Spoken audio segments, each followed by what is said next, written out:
This is Annette Arango from Chilliwack, British Columbia, Canada. The woman who was drugged and raped, the cops lied about it. And eventually I ended up getting arrested. And nobody but myself has suffered any consequences for everything I've been through. There's proof of me being drugged and raped, and I want to share that with you right now. This is part of a forensic identification section occurrence report. There's a bunch of bruises on there. There was actually two times that I had to deal with bruises that occurred on my body. One was with the sexual assault nurse's examination because, of course, which is a rape kit, because, of course, political correctness is very important in this country. Priorities of Canadians are overwhelmingly disgusting. And this is a proof of me being drugged. It's not easy to see, but this is what it says. This is from the police report. There's been a sexual assault that occurred on Wednesday morning early. A potential witness or suspect was stopped by a New West officer between 2300 hours and 0300 hours in the area of 12th Street. There is no PIRS entry for the stop. Could you please conduct an outline search for this time period to see if the victim and the blank was run? The victim's name is Annette Arango. The only thing I know about the blank is the blank first name might be blank. Well, his name is Tiwadrius Jabrasi. Ted Jabrasi. 2 nights before, I told him I wouldn't have sex with him, so he took what he couldn't have. Now, if you really wrap your brain around that information, what that means, between the Thirsty Duck pub where I was drugged and my home where I was raped, we were stopped by the police because of the condition I was in, which apparently, to date, I have no conscious memory of the events of this night. My subconscious reminds me every day with triggers and stressors. We were stopped because of the condition I was in, which apparently was nothing more than a warm corpse. And I would never, ever know that information if my rapist actually hadn't told me. He had my telephone number because I had business cards at this time I was involved with this thing called Excel. So he had my business card and my number, and he's the one who told me we were stopped by the police. Cops never, ever mentioned that to me. I was raped after being stopped by the police. And then the cops just closed the case as soon as they could and lied to me for about 3 years until I realized. Lie, lie, lie.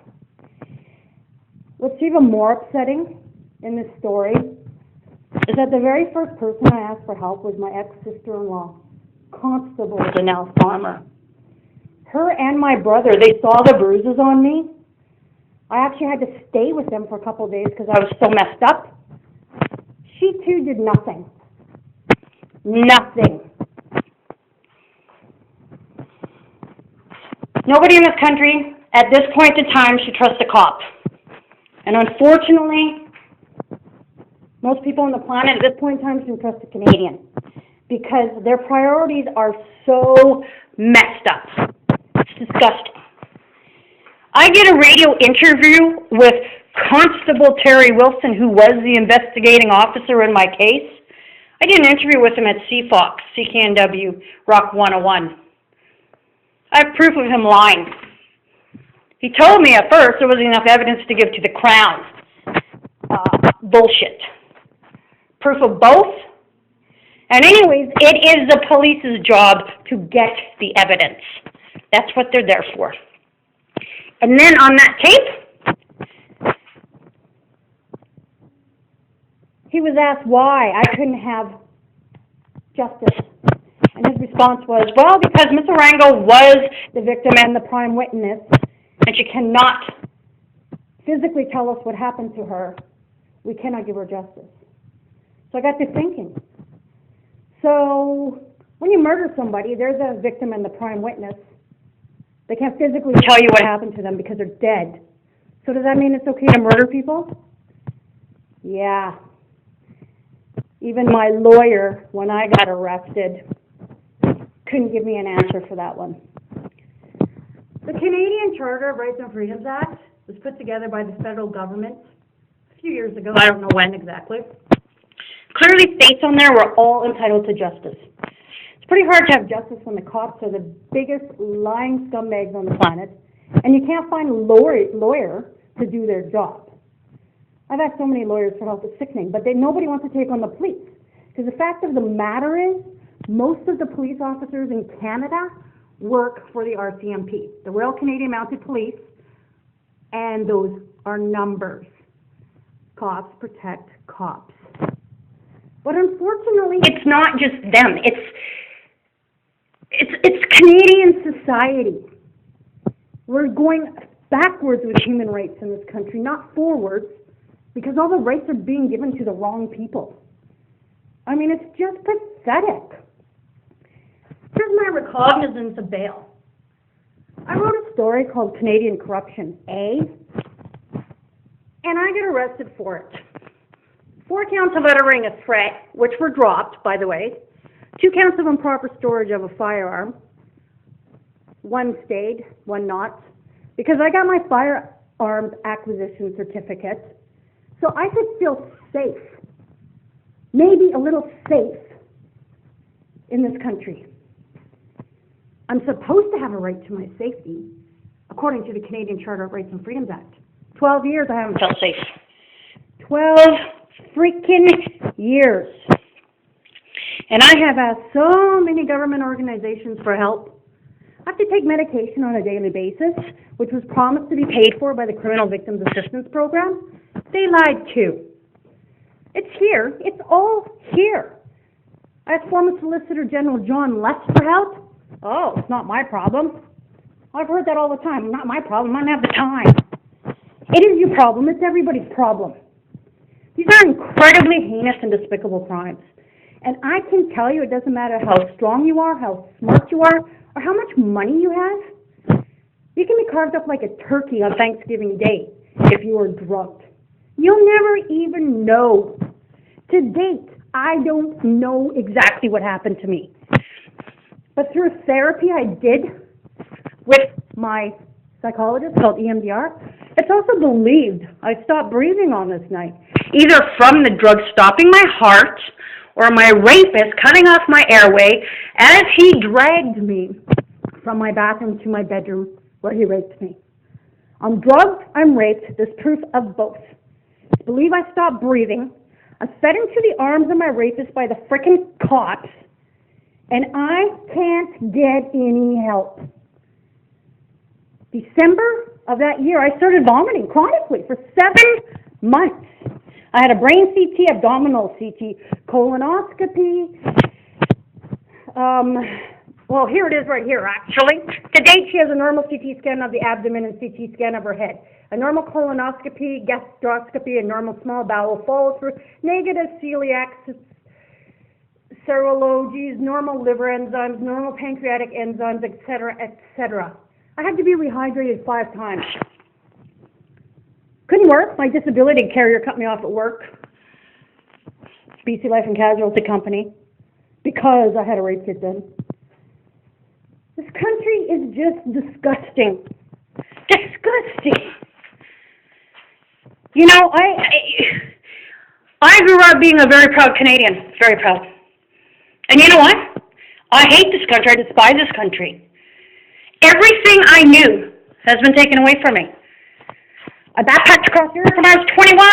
When I was 18, I hopped on a bus and went and worked at Chateau Lake Louise for about 4 years. I have lived and worked downtown Vancouver. I have had everything taken away from me time and time again. But what the hell, nobody cares. Nobody cares. And in this part of the world, in Chilliwack? Wow, man. Naive. Ignorant, I'm not kidding you. I was compared to Nelson Mandela in a court of law. Here's a timeline. It's really hard to see.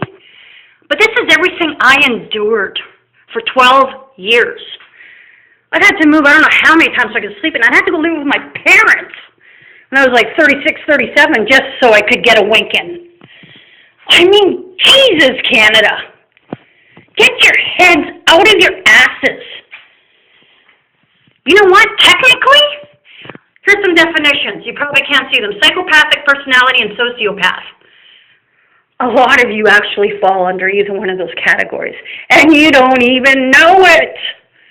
Because most Canadians have no respect for other people's boundaries. They have no compassion, no empathy. And they don't care. It's all about me, myself, and I. And in this part of the world, money, money, money. People used to make a joke about BC standing for bring cash. Yeah, well, now that BC stands for brutal corruption. So once again, Richard Rosenthal, because I have tried contacting you again at the IIO, I would like you to handle my case. Gloria Allred, I would like to help your case. And any other people and parties outside of Canada who would like to know more about my story, I would like to be a part of that.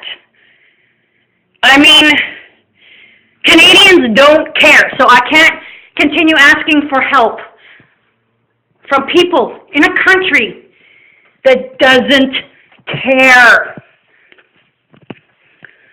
It's like banging your head against a wall time and time and time again until it just freaking bleeds and you die. Because you know what? I'm going to freaking die soon if I don't get some godforsaken piece of shit meaningful help. I'm 46 years old. I've been asking for help for 12 years. So you know what, Canada? Thank you for destroying my life. I also have reached out to a few people down south of the border. Dr.Phil because of your psychological background, but you know what? I sent that a year ago and forget it. Damage is done, the wounds are incredibly deep. Same for Oprah. And I've got it here, it's all proof. I've got a journal. Jane Doe, this is a book about a woman who was raped years ago in Ontario. Scott True, Ultimate Punishment, a lawyer's reflections on dealing with the death penalty. Of course, we got rid of the death penalty in Canada because the religious zealots thought it was too inhumane. Yeah, but everything I've been through is okay. I've asked media, Global National, BCTV, CBC Global Vancouver for help. They don't care. Nobody cares. Nobody cares. So, I don't know what to tell you. But my life is on you, Canada. And you can feel great about that. I actually asked the rock group Nickelback for help, too, quite a long time ago, about 2006. To their credit, I will say I did hear from them. They did actually acknowledge my existence. It's a hell of a lot more than I can say for most of the lawyers and some other parties. Anyways, thank you, Canada. Thank you for destroying my life, and on behalf of other victims of violence and their families, I guess I can thank you, too, for that.